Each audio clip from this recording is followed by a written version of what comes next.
যার মনটা আবু বকরের মতো নরম, কোরআন শুনলে তার ঈমানটা বাড়বে। সুবহানাল্লাহ বলেন। জাদাতুহুম ঈমানা, কোরআন শুনলে মুমিনের ঈমানটা বৃদ্ধি পায়, ঈমানের ব্যাটারিতে চার্জ হয়। আল্লাহু আকবার বল। আল্লাহু আকবার। কিন্তু মনটা যদি আবু জেহেলের মতো শয়তানিয়ে দিয়ে ভরা থাকে, সারা রাত কোরআন শুনেও আবু জেহেল সকালবেলায় উঠে বলে নবী মুহাম্মদ পাগল। জোরে কোন নাউজুবিল্লাহ। এরে আবু জেহেল, নবী যদি পাগল হয় তুই কি ছাগল? হ্যাঁ, সারা রাত কোরআন শুনেও ভাগ্যে হেদায়েত জোটে নাই। কথা বলেন ঠিক কিনা? আর আবু বকর শুনে ঈমান বাড়ে। আবু বকর কোরআন শুনে হেদায়েত প্রাপ্ত হয়ে জান্নাতের 1 নাম্বার সার্টিফিকেট প্রাপ্ত সাহাবী হয়। আর আবু জেহেল শুনে ওরা শয়তানি বাইরে জাহান্নামের রাস্তায় যায়। কথা বলেন ঠিক কিনা? এই জন্য মনটা আবু বকরের মতো নরম করতে রাজি আছেন তো ইনশাআল্লাহ? আর আবু জেহেলের মতো পেঁয়াজ গুজতে ভরা থাকলে দেখবেন কোরআন শুনে আলেমদের বিরুদ্ধে সমালোচনা করে। আছে না নাই?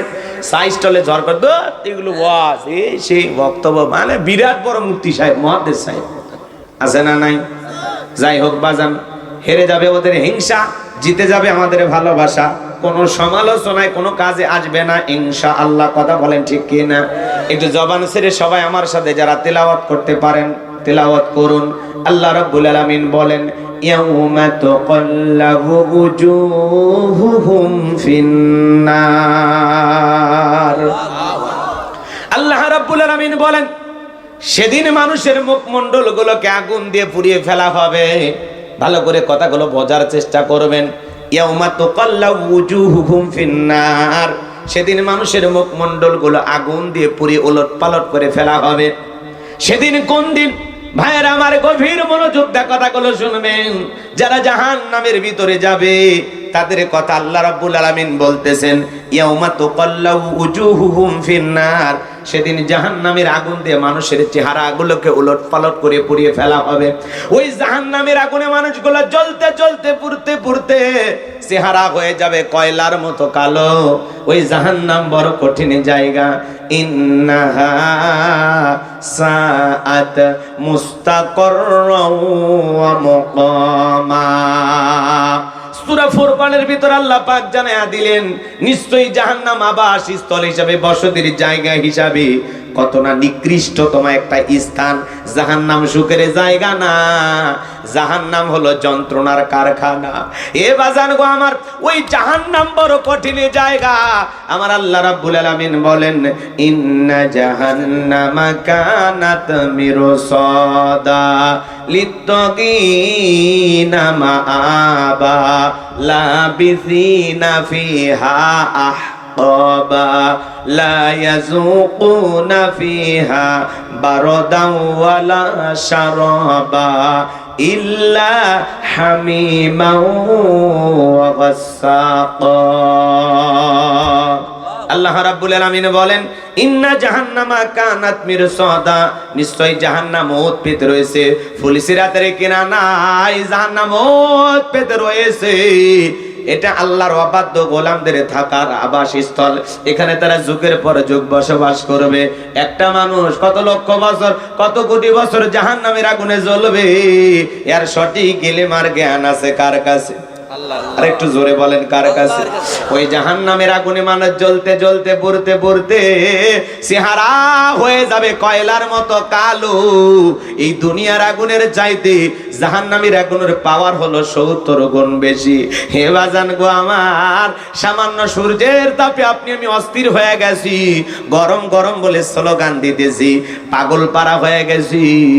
কিন্তু এই জাহান্নাম বড় কঠিন জায়গা। হযরতে আবু হুরায়রা রাদিয়াল্লাহু তাআলা বলেন, ওই জাহান্নামের আগুনকে আল্লাহ পাক 1000 বছর জ্বালায়া, জাহান্নামের আগুনের কালার হয়েছিল সাদা। আবার 1000 বছর জ্বালায়া জাহান্নামের আগুনের কালার হয়েছিল লাল বর্ণ। আবার 1000 বছর জ্বালায়া জাহান্নামের আগুনের কালার হয়ে গেছে কৃষ্ণ বর্ণ, অন্ধকার রাত্রির মতো কালো। ওই জাহান্নামের আগুনে যারা জ্বলবে, ওই জাহান্নামের আগুনে জ্বলতে জ্বলতে পুড়তে পুড়তে চেহারা হয়ে যাবে কয়লার মতো কালো। জাহান্নামীরা জাহান্নামের আগুনের যন্ত্রণা সহ্য করতে পারবে না।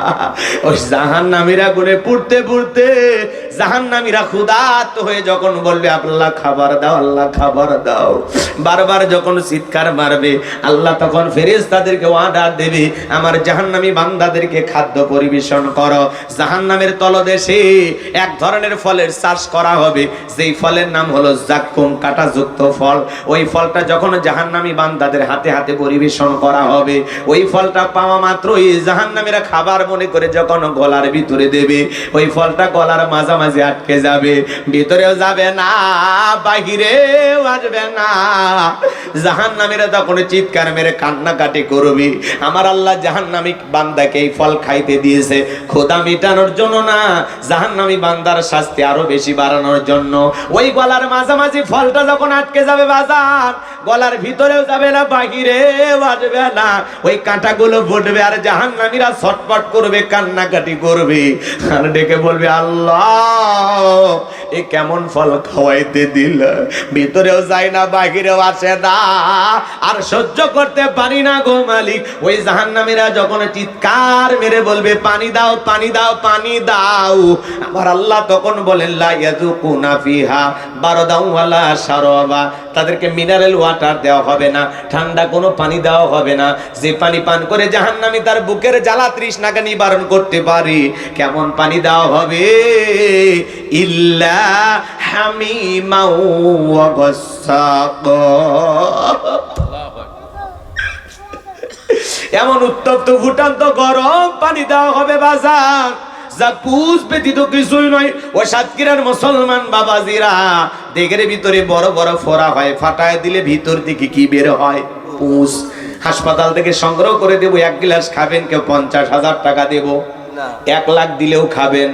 শুনে ঘৃণা লাগতেছে, সি সি হুজুর এগুলো কি মানুষ খায়? এগুলো একটা কথা বললেন। এ বাজান গো, আমার দিল দিয়া কথাগুলো বোঝার চেষ্টা করবেন, আমি গুনাহগার যে কথা বলতে চাই। এই পুজের কথা শুনে আপনি সিসি করতেছেন। সূরা নাবার 25 নাম্বার আয়াত, এখানে একজন মাদ্রাসার প্রিন্সিপাল হুজুর বসে আছেন। আল্লাহ রাব্বুল আলামিন বলেন ইল্লা হামিমাও ওয়া গাসসাকা, এমন উত্তপ্ত ফুটান্ত গরম পানি তাদেরকে পান করানো হবে যা পুজ ব্যতীত কিছুই নয়। ওই পুজওয়ালা দুর্গন্ধওয়ালা পানি জাহান্নামীরা যখন পান করবে, জাহান্নামীর দেহের লাড়ি ভুড়ি গুলো গলে গলে পেছনের রাস্তা দিয়ে বের হয়ে যাবে। ওই জাহান্নামের পানিটা যখন চেহারার সামনে নেবে, চেহারাটা ঝলসে যাবে, দেহের গোস্ত গুলো খসে খসে পড়বে।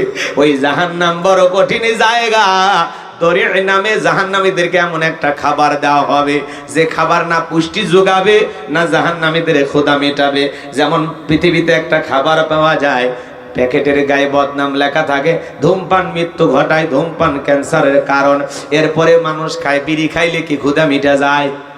দেহের ওজন বৃদ্ধি পায়? কথা কয় না ভাই। মানুষ তারপরেও কেন খায়? কথা বোঝেন নাই? এই দরিয়া নামে যে খাবারটা জাহান্নামীদেরকে দেওয়া হবে, দরি, এই খাবারটা হলো এরকম, না পুষ্টি যোগাবে না ক্ষুধা মেটাবে। কথাকে বোঝেন নাই? বিড়ি খাইয়া সিগারেট খাইয়া কোনো লাভ হয় ভাই? মানে 8-10টা বিড়ি খেলে দুপুরে খাবার খাওয়া লাগে না, এরকম কি হয় কখনো? যতই খান, এটা একটা নেশা। যারা পান করে মজা পায়, টানে টানে তৃপ্তি আনে, খায় আর উপরের দিকে ধোঁয়া ছাড়ে, আসমানে ঠেকলো নাকি? আছে না নাই ভাই? আর যারা বিড়ি সিগারেট খায় দেখবেন শার্ট গেঞ্জি এগুলো পড়তে পড়তে খইসালা হয়, আর যদি পাঞ্জাবি শার্ট খেইসালা হয়, ভিতরে হইছে আটা সালা। কথা বলে ঠিক খেয়ে না, এরপরেও খাই, মজা পাই যে। আবার কেউ কয় হুজুর খান নাই তো, খাইলে টেনশন মুক্ত। আমি বলি আমি তো অনেক টেনশনে থাকি মাঝে মাঝে, তো একটু খাইয়া দেখবো নাকি? কয় হুজুর খাইয়া দেখেন। আছে না এরকম? তো আমার ভাইয়েরা, আমি আপনাদের উদ্দেশ্যে বলতে চাই, জাহান্নামীদের কিভাবে শাস্তি দেওয়া হবে, কত ধরনের শাস্তি দেওয়া হবে, যদি আমি আলোচনা করি 2-3 দিন আলোচনা করি, শেষ করা যাবে না। বলেন তো বাজান, জাহান্নামের শাস্তি ঘটেছে না ঘটবে? আল্লাহ সতর্ক করে দিলেন, সাবধান করে দিলেন, অ্যাডভান্স আল্লাহ তাআলা অগ্রিম বার্তা দিয়ে দিলেন, বান্দা সাবধান, সতর্ক হও, সাবধান হও, ওই জাহান্নামের আগুন থেকে নিজেকে বাঁচাও, ওই জাহান্নামের রাস্তা থেকে ফিরে আসো, এখনো সময় আছে। আমি আল্লাহর গোলামিতে লিপ্ত হয়ে যাও, গোলামির মাধ্যমে নিজেকে পরিবর্তন করো। আমি রবের গোলামি করে জিন্দেগিটা কাটায়া দাও। কথা বলে ঠিক কি না? ওলামায়ে কেরাম জাহান্নামের কথা বলে, কবরে আযাবের কথা বলে, মিজান ফুলসিরাতের কথা বলে, আমাদের মাথার ভিতরে এই কথাগুলো ঢোকে না। যত কথাই বলি কোনো কাজে আসে না। কাজে আসবে কখন জানেন? কবরে গেলে টের পাবেন, তখন আলেমদের কথা প্রত্যেক দিন মনে হবে। কথা কয় না? হুজুরি কইছিল নামাজ পড়ো, পড়ি নাই। হুজুরি বলেছিল আল্লাহর জিকির করো, করি নাই। হুজুর বলেছিল ইসলামী আন্দোলন করো, করি নাই। হুজুর বলেছিল কোরআন সুন্নাহ দিয়ে জীবন সাজাও, সাজাই নাই। হুজুর বলেছিল রাসূলের আদর্শ মানো, মানি নাই। কথা বলেন না কেন? আমি একটা উদাহরণ দেই, আপনারা বিরক্ত হবেন না তো? কষ্ট পাবেন না? আচ্ছা, মাছ মারার জন্য আপনারা পুকুরে কি ফেলেন? জাল। জাল না ভাই, একটা বাঁশের লম্বা কঞ্চিতে ঝুলাই না, ছিপ, বড়শি। এই তো বুঝছেন? আচ্ছা ঠিক আছে, বড়শি। এই যে যেটাতে খাদ্য থাকে ওইটার নাম কি? বড়শি। ওটাই বড়শি। আর লাঠিটা? ছিপ। আচ্ছা ঠিক আছে, আমরা বড়শি ধরি পুরোটাই, ঠিক আছে। আচ্ছা, কিছু খাবার দিয়া একজন ব্যক্তি মাছ মারার জন্য পুকুরে কি ফেলাইছে? বড়শি ফেলাইছে। তো মনে করেন এই পুকুরের মধ্যে দুই দল মাছ, একটা ভালো মাছ আর একটা মন্দ মাছ। ধরেন ভালো মাছ তারা আলেমদের মতো ভূমিকা পালন করে বলতেছে, এই খবরদার, যে খাবার দেখতেছে সেটা খাবার না, এটা হলো ষড়যন্ত্র। তোরে ধরার জন্য একজন লোক বড়শি ফেলাইছে, টপ করে খাবার খাবি, ঝপ করে উপরে তুলবে, নিয়ে আছাড় মারবে, বাড়িতে নিয়ে যায়া একেবারে তোর চামড়া উপরে যা আছে ওইটা কি বলেন আপনারা? আষ্টিয়া। ওইটা ফেলাইয়া টুকরো টুকরো করিয়া ঝাল মশলা দিয়া পাতিলে রান্না করে আস্তে করে খেয়ে ফেলে দিবে। সাবধান, অতএব ওই খাবারটা খাস না। তখন মন্দ মাছেরা বলে, হ্যাঁ আমাদের না খাওয়ার ওয়াজ কইরা আমরা চলে যাব, আর এই সুযোগে তুমি খাইবা, তা হবে না। তখন ওই ভালো মাছের কথা না শুনিয়া এই মন্দ মাছগুলো যখন টপ করে খাইছে, উপরে থাকা বেচারা বড়শি টান মেরে তুলে মারছে একটা আশা। যত লাফালাফি করে তত বাড়ি মারে। দেখেন না, এই যে বাজারে যে মাছ কাটতে দেন, যে মাছটা লাফালাফি করে ওদের কাছে খাইটিয়া থাকে না, বড় একটা খাইটিয়া দা মাথায় দেয় একটা বাড়ি। রুই কাতলা বলেন মরে শেষ। কথা কোন ঠিক কিনা? এই যে উপরে উঠে ফিটানটা শুরু হয়ে গেল, এরপরে বাড়িতে নিয়ে যায় ওপরে যে আষ্টেগুলো ছিল, কথাকে বোঝা না, চামড়া যা ছিল সিলে শেষ। এখানে ফাঁকাতে নিয়ে খালি এরকম ঘুষতেছে। মাছটা কান্দে, ওর কান্দন আর কেউ শোনে না, এই কান্দাকাটি করে। এরপরে যে আপনার স্ত্রী এর বটিতে নিয়ে কি করে? আদর করে না? মাথাটা আলাদা করে, ফেসেটা আলাদা করে, চাকা আলাদা করে, পেটি আলাদা করে, কুইরে সুন্দর করে ঝাল মশলা দিয়া একেবারে ফাঁতিলে তুলে আগুন লাগায়। মাছটা কান্দে আর বলে, হারি একবার যদি পুকুরে যাওয়ার সুযোগ পাইতাম, সব মন্দ মাছদেরকে বলে দিতাম যে এই যে ভালো মাছেরা যে কথা বলে এগুলো কথা সত্য। এই যে আমাদের দুনিয়াতে যাওয়ার পরে এই করেছিল, এই কথাগুলো আমি বলার সুযোগ পাইতাম। বলেন তো বাজান, ওই পাতিলের মাছ কি পুকুরে যাওয়ার আর সুযোগ পাবে? কবরে থাকা ব্যক্তি কি কোনোদিন উঠে যে বলতে পারবে ওলামায়ে কেরাম যা বলে যা সত্য? খবরদার, তোমরা আর বেনামাজি থাকো না, সুদ খাইও না, ঘুষ খাইও না, জিনা ব্যভিচারী করো না, কোরআন সুন্নাহর বিরুদ্ধে অবস্থান নিও না, রাসূলের আদর্শ মানো, ওলামায়ে কেরাম যা বলে সেই কথাতে আমল করো। বলেন তো, কবর থেকে কোনো ব্যক্তি উঠে এসে এই কথা বলার সুযোগ কি পাইছে? না। এই জন্য বাজান উদাহরণ দিলাম, কিছুই বুঝলেন না তাহলে কিন্তু সমস্যা। একটা উদাহরণ দিয়েছি কিছু শিক্ষার জন্য, কিছু বোঝার জন্য। আপনাদের মগজের ভিতরে কি কথাগুলো ঢুকেছে? তাহলে কবরের ভিতরে আযাব আছে না নাই? আযাব কার জন্য? যারা নেক আমল করে গেছে তাদের জন্য, না যারা বদ আমল করে গেছে তাদের জন্য? নেককারদের জন্য না গুনাহগারের জন্য? জাহান্নাম কাদের জন্য?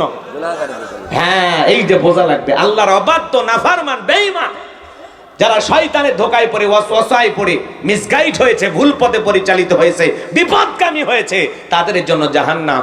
আর যারা সিরাতাল মুস্তাকিমের প্রতীক হয়েছে, আল্লাহর দেখানো পথে চলেছে, রাসূলের রেখে যাওয়া আদর্শ মোতাবেক চলেছে, ওলামায়ে কেরাম যেভাবে নেক আমল করতে বলেছে সেভাবে আমল করেছে, এই মানুষগুলোর স্থান হবে জান্নাতে। কথা বলেন ঠিক কি না?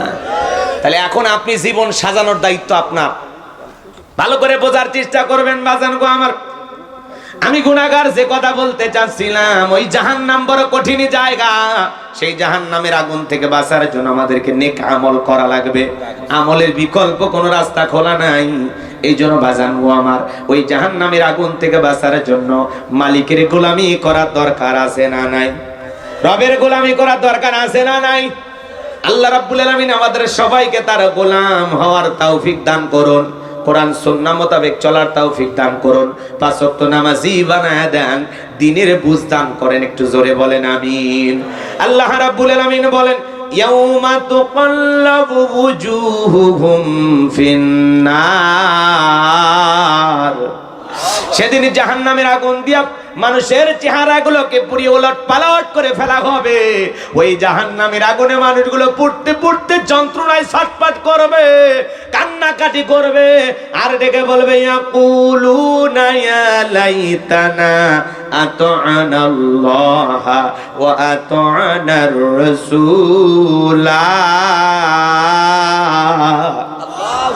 জাহান্নামীরা আফসোস করে বলবে, হায় আফসোস, আমরা যদি দুনিয়াতে আল্লাহকে মানতাম, রাসূলকে মানতাম, আল্লাহর দেখানো পথে চলতাম, রাসূলের রেখে যাওয়া আদর্শের পথে চলতাম, আল্লাহকে মানতাম, রাসূলকে মানতাম, তাহলে আমাদেরকে এইভাবে জাহান্নামের আগুনে জ্বলা লাগতো না। তাহলে জাহান্নামীরা কি বলবে? ইয়াকুলুনা ইয়া লাইতানা আতা'নাল্লাহ ওয়া আতা'নার রাসূলা। তারা আফসোস করে বলবে, হায় আফসোস, আমরা যদি দুনিয়াতে আল্লাহকে মানতাম, রাসূলকে মানতাম। ভালো করে বোঝার চেষ্টা করবেন, আল্লাহকে যদি মানতাম, রাসূলকে যদি মানতাম, আল্লাহর বিধান মোতাবেক, রাসূলের রেখে যাওয়া আদর্শ মোতাবেক যদি চলতাম, তাহলে আমাদেরকে এইভাবে জাহান্নামের আগুনে জ্বলা লাগতো। ভালো করে বোঝেন, তারা কি স্বীকার করলো, বুঝতে পারছেন? তার মানে তারা আল্লাহর পথে চলে নাই, রাসূলের রেখে যাওয়া আদর্শ মোতাবেক চলে নাই, আল্লাহ রাব্বুল আলামিনের বিধান মানে নাই, রাসূলের রেখে যাওয়া আদর্শ মানে নাই। কথা বলেন ঠিক কি না? এখন আসলে এই লোকগুলো কি ইচ্ছা করে মানে নাই, নাকি তাদেরকে মানতে দেওয়া হয় নাই? সে কথাগুলো একটু জানার দরকার আছে।